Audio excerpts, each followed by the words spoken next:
Merry meet everyone.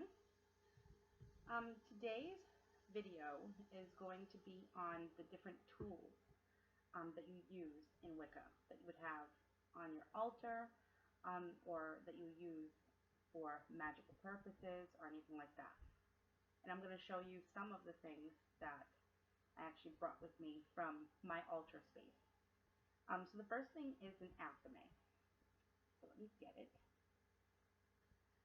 This is an athame. It has like a little sheath. Let me get it out of there. Here is my athame, right here. It's a little, sword, I guess you could say, or a little knife, and it is traditionally a black-handled knife. It doesn't always have to have a metal blade. It can either have a stone blade, a carved stone blade, or even a wooden, something made out of wood. So it doesn't necessarily have to be, a metal blade, which is, makes it easier for people to, as far as cost effectiveness, sometimes, tools can get pricey. So there really isn't a need to buy really expensive tools. Do what you can afford. Um, it's the athame lives in the east. If I look down, it's because I have my guide, so which I always will have because it helps me keep on track. So you would put it in the east on your altar, and the east is the side of the god. The athame is considered a phallic symbol. Therefore, it would be on, it holds the god's energy. It represents the god. So it would be on the east with the god. Excuse me. This is not used as a physical knife. This is for symbolic purposes only. As I said, the athame is to the god, and it holds the god's energy. Athames are used to direct energy. You can actually use these to cast your circle, to recall the circle if you don't have a wand. You can also be used to cut energetic ties. For instance, if you cast your circle and you forget something on the outside of your circle, you never want to just walk out and get it. You can take your athame and you can cut a door, so to speak, into your circle. That way you can walk out, and when you come back, make sure you seal it. That way your circle is completely closed again. You never just want to walk out once your circle is cast. So that is the athame, and all these tools that I'm going to show you today is not necessary. You can use your finger to direct energy, to cast your circle, to recall your circle, to do anything like that. So always remember that the most important magical tool that you'll ever have is yourself. The second tool that I'm going to show you is the bell. On this bell that I have here, I don't know if you'll be able to see it, but I have like little symbols that are in there. It's a cute little bell. It's silver. Um, it represents the goddess. So silver is the color of the goddess. Gold is the color of the god. And bells are like the voice of the goddess. When you ring one, it brings the divine's attention to you and your attention to the divine. A bell with a nice tone, a nice ring to it, will call a healing energy to you. And bells can also be used to clear energy. For instance, if you hold a ritual, let's say if you're holding a ritual at Samhain, and you want to call in spirits, which a lot of Wiccans and witches do. They call in to work with spirits on the day in which the veil is expited. A good way to send them back is to ring the bell 3 times, and that sends them back. Excuse me. The allergies are really bad this year. I can't seem to clear my throat, or my nose is always itchy, or my eyes are watering. It's horrible. So, the next thing I have is directional candles. I left my directional candles on my altar, but I use these. I use tea lights. They're cheap. For a package of, I think, 100, it's like $3 and change at Walmart. Super cheap. Doing a ritual, you can this can be used more than once. They do burn for a few hours. Um, so unless your ritual calls for you to burn directional candles down, which I mean, I've never have done that. These are multiple use tea light candles and very cost effective. They also sell tea light candles in different colors. So if you needed to do a ritual and where you would need a certain color, for instance, Maybon just passed. It called for deep red, it called for orange, and it called for brown candles. Every single one of those colors are in tea lights. It's super cheap. You can buy the pack of, like, I think it's 8 for a buck. So it's a really cheap, cost effective option for you to have your directional candles. So these candles represent each direction. There would be one for every direction. Now, if you have, they would say that there's 5 directional candles. You know, one for the north, the east, the south, the west, and then one for the divine.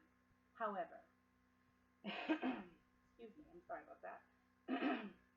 If you have God and Goddess candles on your altar, you do not need a directional candle for them because you already have candles representing each one. So you can either, white is the color that you can use for everything. White represents all colors. So let's say if you go to the store and you can't find, you know, like for instance, north is either black, green, or brown. Brown? That's a new color. Brown candles. Um, North is earth. So it would make sense that it would be black, green, or brown candles. If you can't find tea light candles in black, green, or brown, get white. They represent every color. White is a good substitution if you can't find the color that you're looking for, or if it's just, let's say, if you are tight on money and you can't, oh my goodness, my cat is sneezing. And if you can't afford to go out and buy all the different colors, you can just buy the pack of 100 and just use the white ones for everything. You can do that. It's all about intention and desire. That's what it is. Um, for East, the color is yellow or white. East is the reference, I mean, well, let me say, East is air. For South, you would use red or orange. South is fire. And for West, it would be blue or aqua. And West is water. For the center, like I said, if you aren't using God and Goddess candles, you would use either a white, gold, or silver. Or like I said, if your budget does not allow for that, just use white. You can always do that if you don't have God and Goddess candle representations. Next are the God and Goddess candles. If you decide to use those, I have mine upstairs. I did not bring them down. But like you can find things like I'm going to show you right now. Let me just pull one up. This is just an example. This is not the color that I would use, but they have these little mini taper candles. And these are great for God and Goddess candles. You can go to any metaphysical store and buy these little mini tapers in silver and gold. Silver would be representation of the goddess, and gold would be representation of the god. Or you can use white.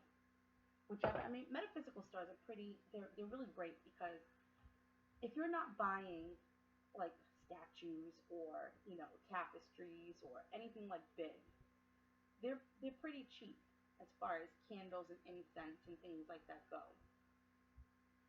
I know for me, my God and Goddess candles, I think it cost $3 for the pair. So it is fairly cheap. But like I said, if that isn't, if you're just starting out and you're on a very strict budget and you can only afford, starting out, or even not even starting out, just permanently can only afford, your budget calls for $5 for candles, get tea lights. There's absolutely nothing, as long as you know which one is which on your altar and you know what their purpose is, then you're perfectly fine in doing that. Um, the next one is the chalice, which I will say before I show you. Normally, a lot of Wiccans and witches use silver for a chalice. because the chalice is a representation of the goddess, and silver is for color.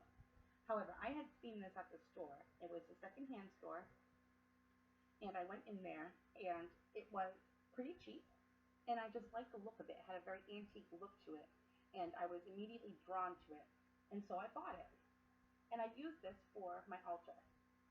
So this is my chalice that I use, and so I just want to let you know this is a very important Wiccan tool. It signifies the mother goddess.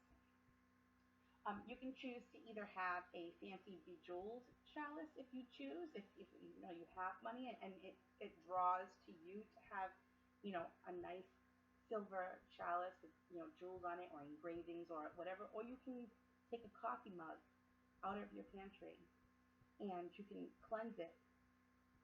And by cleanse, I do not mean wash it. I will definitely get in. My next video is going to be all about cleansing and consecrating and giving your tools a purpose.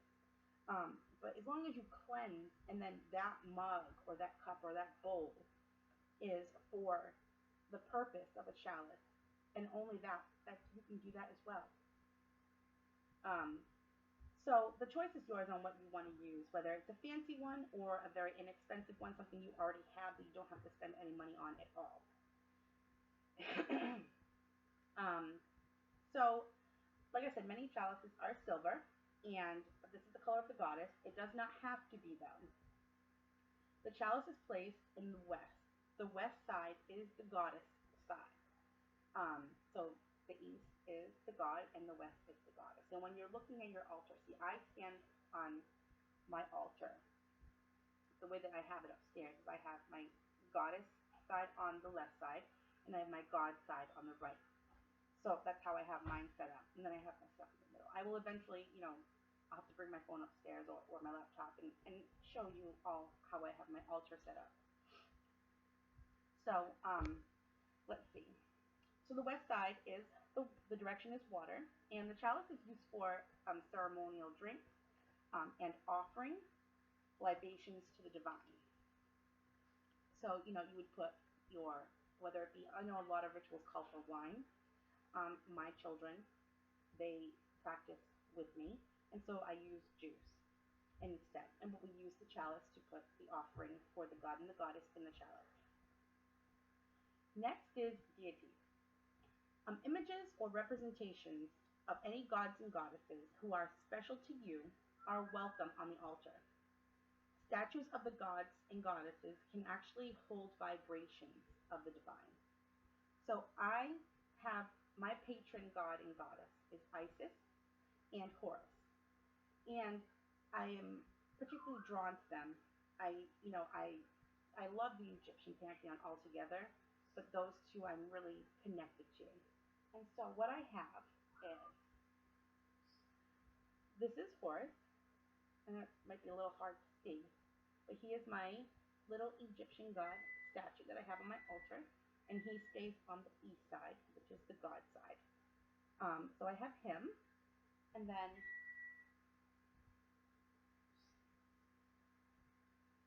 I have her, which her Hawaiian broke off, which is unfortunate, but sometimes things happen, especially when you have cats. So, this is Isis. It's my little mini Isis statue. Small ones are great if you have a small altar. If you have a very large altar, let's say if you have a lot of land and you have your altar outside and you have a lot of space, you can get big ones. That's perfectly fine. I don't have a lot of space. I do have my space up in my attic, but my altar table is rather small. So I use the little mini statues. So this is Isis. So those are my patron god and goddess that I connect with personally. And nobody can tell you who your god and goddess should be, um, because it is a choice that you have to make on your own. After all, you're the one that's going to be working with them on a more intimate level. So next is the libation dish, and let me show that to you. I have this plain little bowl. That's my libation dish. Also got the secondhand store and cleansed it and consecrated it and gave it a purpose. So this is, when we have ritual, we put our offerings in here. of bread or whatever we may have for offerings. And this is what we use. In a libation dish, this is a small dish or bowl or even a cup, whatever you want to use, that is used for offerings to the god and the goddess. Some people even use their chalice or their cauldron. It really, that's the thing about Wicca. There are so many different options. Whatever feels right for you, you do it. As long as it's, in a positive way. And, I know that a lot of people don't have money. I'm one of those people. So I always find ways to make it work. After ritual, you would take your offering and you would pour it or bury it into the earth, or you would bring it to running water, whether it be a lake, stream, anything like that, and that would carry it to the divine. Next is the pentacle. The pentacle is a five-pointed star that is within a circle. So let me show you what I have. This would go in the center of your altar. And I have this, which is made out of stone, and this is my pentacle right here. And the pentacle is an important tool because it does offer protection and power in magic work.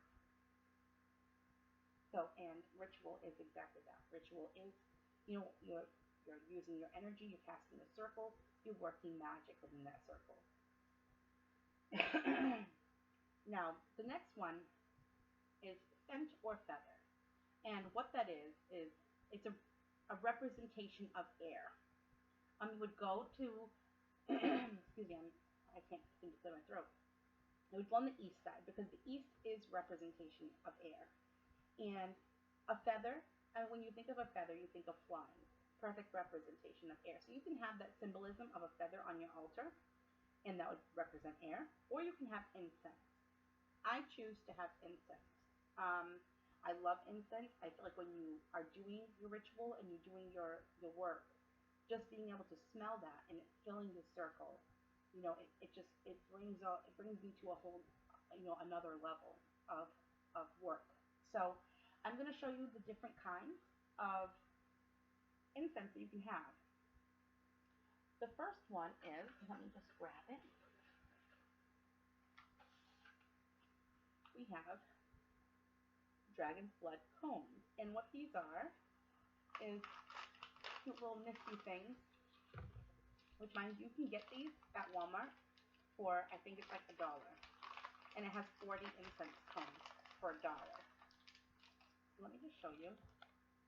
Dragon's blood is one of my favorite scents. I really do love it. So it's these little incense cones right here that you would light just like a regular incense. You light at the tip, and as the flame goes out, it smolders. And then we have the censer in which the incense cone would sit. So let me just grab that. This is the censer. So it's a little thing here. As you can see, we've used it many times. It would go here and you would burn it there, and then you just put this directly on top of it, and the smoke comes out of the top, and it comes out of the little star-shaped openings on the sides. And so that's a representation of air to have your incense. So there's that form of incense. I do have a lot of loose herbs, but they're up in a container that I have up there, and the container is very heavy as I have collected many herbs over the years, and I have it's heavy. So I didn't want to take that whole container down, but I mean, you can burn things like, you have bay leaves in your kitchen. You can use bay. Bay is one of those things that you can burn, and each, after my next video, I'm going to go into cleansing and consecrating and giving your tools a purpose. And I'm most likely going to get into cleansing your space as well. How to cleanse it of negativity and cleanse it and getting it ready for ritual. So that will be my next couple of videos. But the video after that, I'm going to get into incenses and their meaning and what their purpose. Like if you burn them, they each have different properties that you can do. So if you burn, a certain, things, and but I'll get into all that. But I mean, there are so many different things that you can burn for each and every purpose. So, and then I know that everybody has seen these. This is sandalwood incense sticks. So this is, it's just, a stick. This one's still brand new. So, but it's just an incense stick, and you just stick this end into the hole, and you burn this, and it burns down, um, and that is also a representation of air as well. And then for the herbs, like I was saying, you can also burn the loose herbs. What you would want to use for that is, I use my cauldron to burn loose herbs and loose incense, such as frankincense resin and dragon's blood and myrrh and things like that. What I use to burn them, let me just grab this here. These are charcoal discs, and they what you do is, I'll tell you right now, I learned the hard way the very first time that I lit one of these. I was holding on to it, and I used a lighter, and I lit it, and the whole thing started to spark all the way through. And I got nervous. I was like, oh my goodness, like this thing's going to blow up in my hand. So, but no, it's supposed to spark all the way through. You'll see it sparking here and there. As the side that you are lighting, you'll see it start to glow red. That means that it's lit, and the red moves as it burns. Once you have this charcoal disc lit, you put it, before I say that, I will also say, I use they're probably about this long, tweezers, and I grab the disc with tweezers because it does get quite hot. Just make sure that you don't put the flame on the tweezers themselves, because the tweezers will get hot and you could possibly burn your hand. So you use the tweezers, you light the charcoal disc, and you put them in a fire-safe dish, or I use my cauldron, and you sprinkle the loose herbs or the loose resin on top of the charcoal disc, and then it will smolder and burn. So there's that option as well, which is also a representation of air. So there's that. And then we have stones or crystals.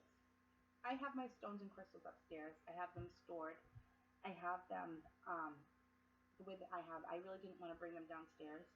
I didn't want to move them out of my sacred space. Stones and crystals carry a lot of energy, and they absorb a lot of energy as well. So you have to really cleanse your stones often, especially if you handle them, because they do absorb negative energy or positive energy or different things, sadness. They can store a lot of different energies. So just be aware with that. Um, to use the representation of earth, you can use a stone or a crystal. These bring earth energy and help with grounding. And gemstones also carry certain energies which can be invoked by having them on your altar. This would be placed in the north, because north is earth. The next one is your wand. Now, I do have a wand. I did not bring it downstairs, but it is a wand that I do use for ritual purposes, to cast the circle and things like that. Some people use the athame to cast their circle and to recall the circle. Some people use the wand to cast their circle and recall the circle. And then some people use their finger. It's all about intent. You just point your finger and you imagine that, this white light is coming out of your finger, and you're creating, as you walk around the circle, you're creating this bubble of white protective light that's going, and just make sure you maintain that throughout your ritual, that you have this bubble of protection around you, above you and below you, a completely entirely solid unit of protection, closed as well. It's completely enclosed around you, so it doesn't end at the floor, because if it ends at the floor and it doesn't come under you and close around you, then it's an open circle, and you don't want that. You want to make sure that you envision yourself being completely surrounded, and it's completely tight and closed. So the wand can be made from any natural material, but most wands are made out of wood. Some people even add crystals at the tips of their wand. because, as I said, crystals are very good at directing and absorbing energy. Wands can be used for divination and channeling magical energy. They can be used to cast and recall circles in place of the athame, and the wand goes in the cell, and it represents the god. Next is the broom or the besom, and what that is that it is a ritual broom that you use to not clean your area. Like I know most people think of brooms and they're sweeping up a mess or something. What you would use your broom or your besom for, I call it a besom. And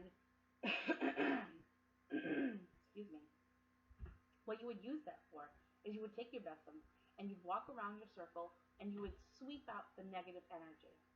This is part of cleansing your sacred space, especially before ritual. I'm going to go around, and there's like a little rhyme that I speak as I speak with my besom, which I will share with you in the next video when we go over cleansing, consecrating, and giving everything a purpose. I'm also going to go over um, cleansing your magical space and ways to do that. So I will include that in the next video. The next one is the cauldron. Now, cauldrons can be huge, and when they're huge, they are hugely expensive.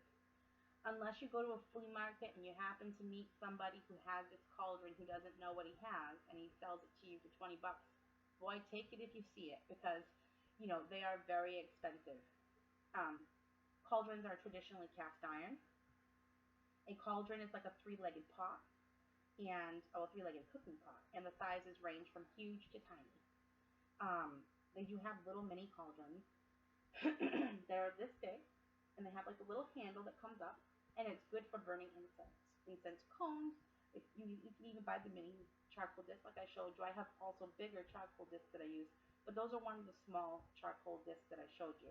You can fit them inside there. When you do use charcoal discs, though, cast iron um, cauldrons are great because the cast iron legs are great at keeping the heat off of any surface that you put it on. But it's always good to put a layer of sand or a layer of salt at the bottom of your cauldron or anything that you're using because it absorbs the heat.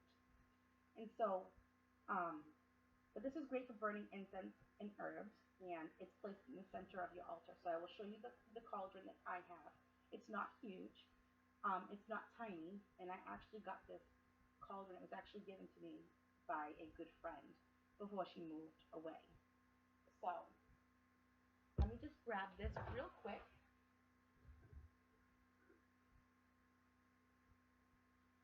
This is my cauldron. So as you can see, it has the three legs on the bottom. This thing is it's small, but it's heavy. Um, it has the lid, okay, and I don't know if you'll be able to see inside, but I have all that at the bottom. You see the smoke coming out? This is actually the stuff that I've burned in here, and I usually leave that in there. It provides a layer for the charcoal to sit on. So that's my cauldron. So let me just put this right back down here. Okay, as I drop it. An altar cloth. Altar cloths are optional. You don't have to have an altar cloth. Um, it is nice to have though, and they are useful. They do keep, like let's say if you have an altar cloth on your altar and you're burning candles. Number one, be aware of what material the altar cloth is, because if a candle accidentally tips over and you have a super flammable altar cloth, that's going to be a recipe for disaster. You want to get one that you know is not going to turn to ash if a little spark hits it. You want to get a good one. Well, altar cloths are good because they protect your altar from candle wax, from soot, from anything that even if you spill a little bit of juice when you do your offering or your libation or anything like that, it's good to have an altar cloth on. Altar cloth can be thrown in the washing machine and cleansed, even if you wash it by hand. at least it can be cleaned of all the stuff that's on it, rather than it getting directly on your altar and ruining your altar, whether it's out of wood or whatever. So, and by choosing one with an appropriate color or design, you set the stage for the energy of your altar. So, different colors have different meanings, different associations, which I will also get into that in a different video. Colors are huge because each one represents something different. For instance, I will say that grab red is a lot of times linked with passion. Pink is good for love, so I have this little pink taper, and this would be a good candle to use in a love spell, love divination, things like that. So let's say if you go and you want to do a love spell or a love divination or something, and you need to go in your magical space and you want to cast your circle. If you have the money and you want to put down, a pink altar cloth for that purpose, you can do that. Um, Next is your Book of Shadows. I did not bring that down with me. I don't think a Book of Shadows is something that you really need to go and show someone else. Book of Shadows has a lot of stuff in it that is private to that one person.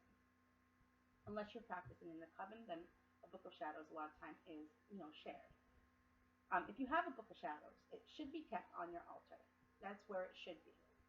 Um, a Book of Shadows is a place to keep your spells, your rituals, notes, and information that you may get from other Wiccans. Or even like if you meet, a high priestess from a coven, that'd be a good place to, like if she, gives you a lot of information and is teaching you along the way, it'd be a good place to store all your information. Some people have a grimoire, which is a little different than a Book of Shadows.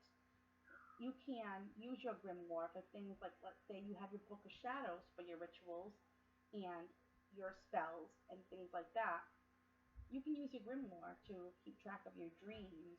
You can also buy a dream journal, which is something completely different. You can go to the store and get a notebook and keep it by your bed, and that's your dream journal. You can track your dreams when you wake up and you remember them. Just write it down, and you'll start to notice a pattern, and your dreams will start to make sense and kind of send you messages. And your grimoire, if you have a grimoire, a lot of people use it for if you're doing a spell, they'll write down when they did the spell in their grimoire, what it was for, and they'll, let's say if they asked for money, let's say they did a spell and wanted to do a spell for prosperity or wealth or money or something like that. Um, let's say if I did the spell last week and then this week I came into some money, I would then write in my grimoire that I received money on this date. So it shows like the time difference of when you did the spell to when you received money. Or even if you don't get any money at all, you can write that in your grimoire as well. Maybe it might be time to look back and see maybe the things you could have done differently with that spell. And last but not least, the most important magical tool that you can have is you. You are the most important magical tool that there is in Wicca and witchcraft. All these tools are fantastic to have on your altar. They're great representation of the different elements. They're a great representation of the deities that you're worshiping and honoring. However, the most important, if you don't have any money, okay, and you want to practice Wicca, do not let tools or the lack thereof stop you. You do not need them. What you need is yourself. You are the most magical tool of all. It is your intentions and energies that determine the results of any works of magic. It is the focus, concentration, intentions, and desires that reside within you that are the real tools. So always remember that. And anything, let's say if, for instance, let's say if you come from a domestic violence background, okay, and I'm just throwing this out there. And affirmations make you nervous. Maybe let's say you had an experience with something sharp and you were in a domestic violence relationship, and the affirmation, because it is a sharp object, makes you nervous, gives you a little bit of anxiety. Do not put it on your altar. Use your finger if you must. Do not put anything that makes you feel uncomfortable on your altar. Always remember that. It comes from the heart, and it's what you want, not what any books are great for resources, but never let a book tell you what is good for you. Only you can decide that. So keep that in mind. So with all this, I hope this was helpful as far as, you know, tools for your altar. And the next video I will be going over how to cleanse, consecrate, and um, give them a purpose. There is one thing that I wanted to show you though before I go. I just wanted to show you this fantastic find that I got. This beautiful bowl. I got a second-hand store, which is, I have to wash this off. I have to, get it ready. This is a gorgeous bowl. See it? That I got on sale at a second-hand store for like 50 cents. 50 cents. It's beautiful. You can use this as your libation dish. You can use this. I wouldn't burn incense in it, but you can. I mean, you can even use this as a cup to pour for, an offering, or I mean, even if you put sand. If you put sand in the bottom or salt and put a charcoal disc there, you can use this for incense burning. Fantastic find. The things that you find at a secondhand store for cheap that you can use for your rituals and spell workings and just magic working in general. So I do hope this was helpful, and I do hope to see you next video. My next video will probably be made, I'm hoping tomorrow.